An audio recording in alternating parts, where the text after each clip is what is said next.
What's up, Clayton kids? Today we're going to cover the classic story of David and Goliath. Our memory verse of today comes from Psalm chapter 23, verse 4. Even though I walk through the valley of the shadow of death, I will fear no evil, for you are with me. Your rod and your staff, they comfort me. Let's read that one more time. Psalm chapter 23, verse 4. Even though I walk through the valley of the shadow of death, I will fear no evil, for you are with me. Your rod and your staff, they comfort me. This is one of my all-time favorite Bible stories. Let's take a listen. Now the Philistines gathered their forces for battle.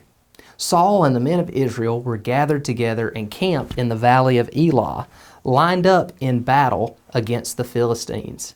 The Philistines stood on a mountain on one side, and Israel stood on a mountain on the other side, and there was a valley between them. Out from the camp of the Philistines came a champion named Goliath of Gath, whose height was 9 feet and 9 inches. He had a helmet of brass upon his head, and he was armed with a coat of mail, and the weight of the coat was 5,000 shekels of brass.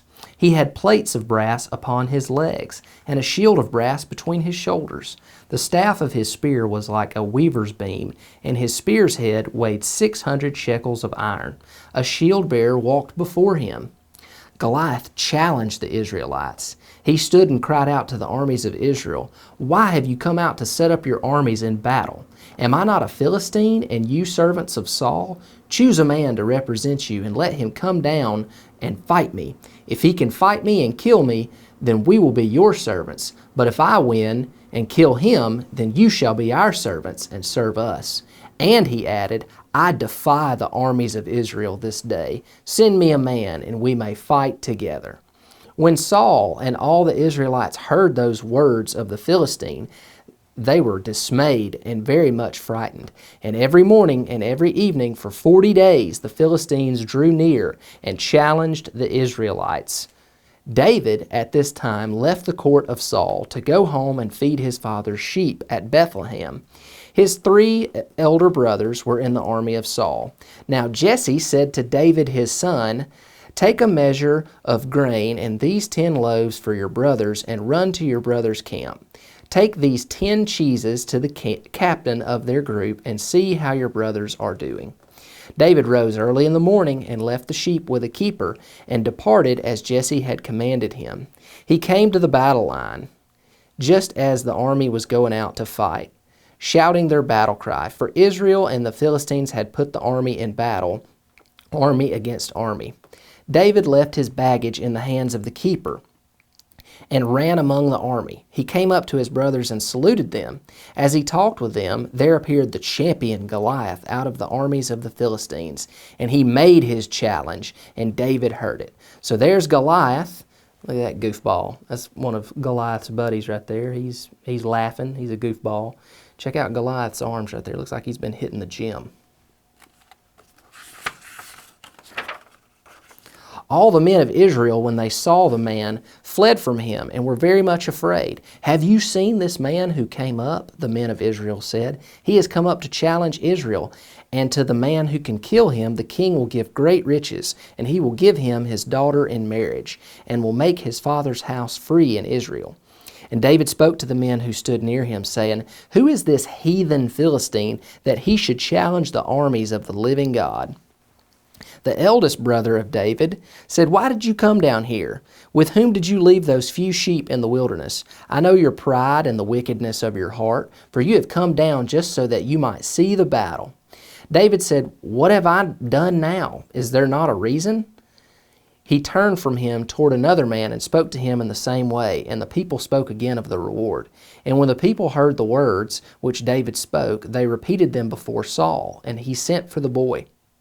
David offered to fight Goliath. David said to Saul, "Let no man's heart be troubled because of Goliath. I, your servant, will go and fight this Philistine." Saul said, "You're not able to go out and fight with this Philistine, for you are but a boy, and he's been a man of war since his youth." David said to Saul, "Your servant kept his father's sheep, and a lion came, and a bear, and took a lamb out of the flock. I gave chase and struck the lion down, and rescued it out of his mouth. And when he arose against me, I caught him by his beard and struck him and killed him. Your servant killed both the lion and the bear, and this heathen Philistine will be as one of them, seeing that he has challenged the armies of the living God." Moreover, David said, "The Lord who saved me from the paw of the lion and from the paw of the bear, he will save me from the hand of this Philistine." Then Saul said to David, "Go, and the Lord be with you." Saul armed David with his armor, and he put a helmet of brass on his head, and clothed him in a coat of mail. David fastened Saul's sword upon his armor, and tried to walk in order to test the armor, but finding he could not, he said to Saul, "I cannot fight with these, for I am not used to them." Saul's pieces of armor were too heavy and cumbersome, so he undid them and took them off.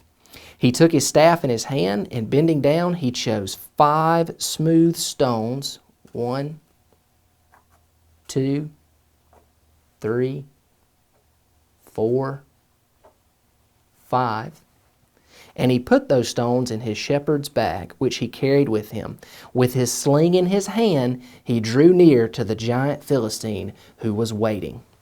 So in our picture here, David is talking to Saul. He's walking through the camp of the Israelites, and Saul is telling him about the reward for whoever kills Goliath. The Philistine came on and drew near to David, and the shield bearer went before him. But when the Philistine looked and saw David, he despised him, for he was but a boy. The Philistine said to David, "Am I a dog that you come to fight me with sticks?" And the Philistine cursed David by his gods. And the Philistine said to David, "Come to me, and I will give your flesh to the birds of the air and to the beasts of the field." Then David said to the Philistine, "You come to me with a sword and with a spear and with a shield, but I come to you in the name of the Lord of hosts, the God of the army of Israel, whom you have challenged.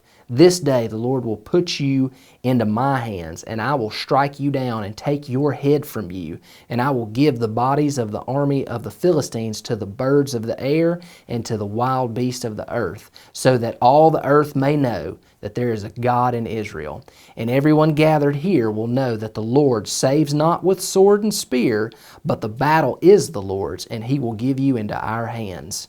Then as the Philistine rose up and came near to meet David, David hurried and ran toward the army to meet the Philistine. And he put his hand into his bag, and he took out a stone, and he slung it and hit the Philistine in his forehead, so that the stone sank into his forehead, and he fell upon the face of the earth. So David triumphed over the Philistine with a sling and with a stone, and struck down the Philistine and killed him, but there was no sword in David's hand.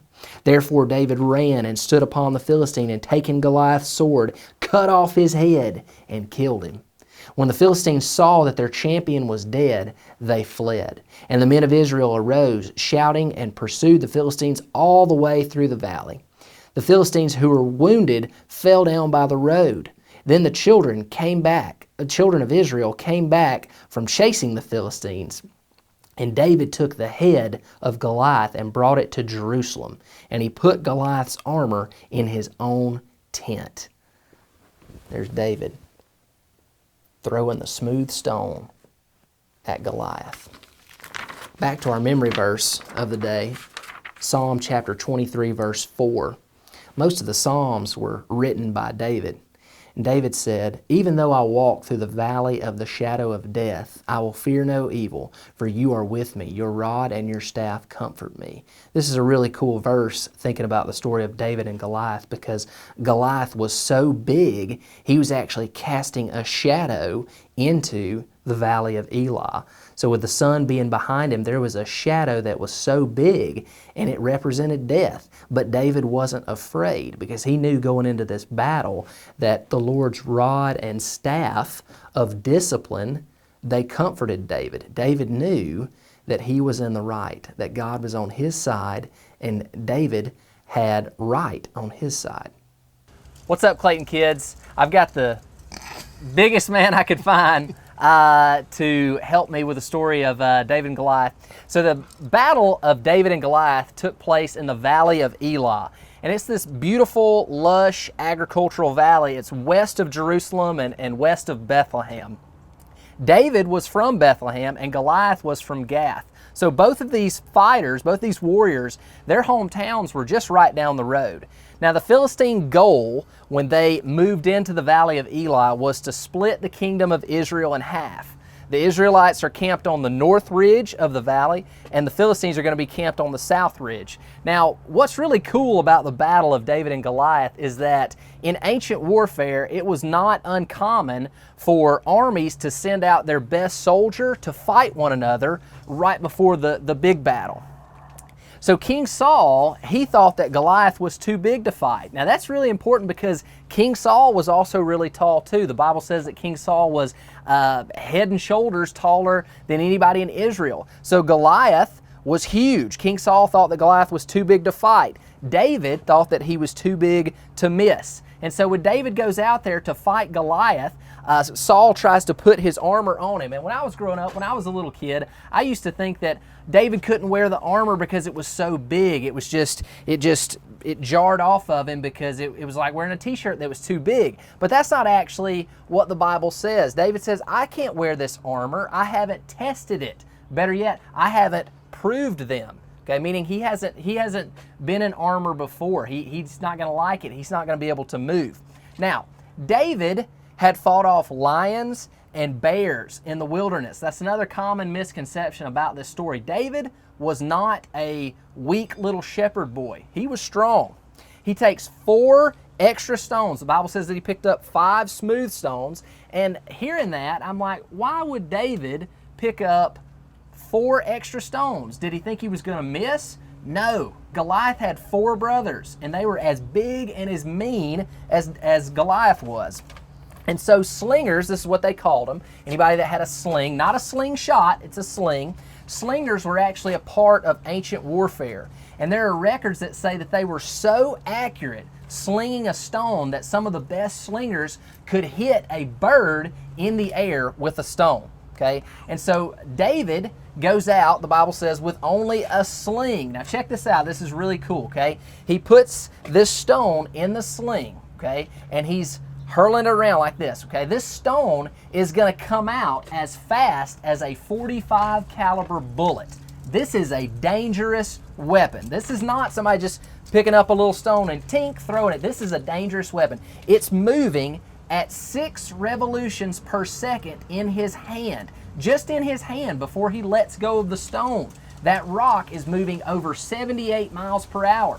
Even if he didn't let go of the stone and it come out of the sling, if he'd have just hit him with it, it's still a very deadly weapon. So Goliath says, come to me, come to me. Now, there's a couple of things there, okay? Why would Goliath say, come to me? Some people have said, well, Goliath couldn't see him that well. Or did he recognize the type of fighter that David was? So Goliath was an infantry soldier. He was a foot soldier. He would go right out to the front of battle, right on the front lines in the middle of the battle, and he was terrifying. He was huge and he was scary. He was 9 foot 9 inches tall. Now David comes out with a sling, and so Goliath is not used to fighting slingers, okay? And David's not wearing armor. So, am I a dog that you come at me with some sticks?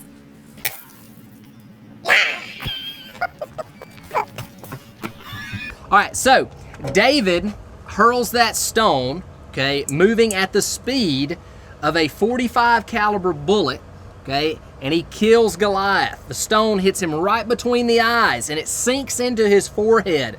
Okay, David then runs over there and grabs Goliath's sword, and he cuts off Goliath's head.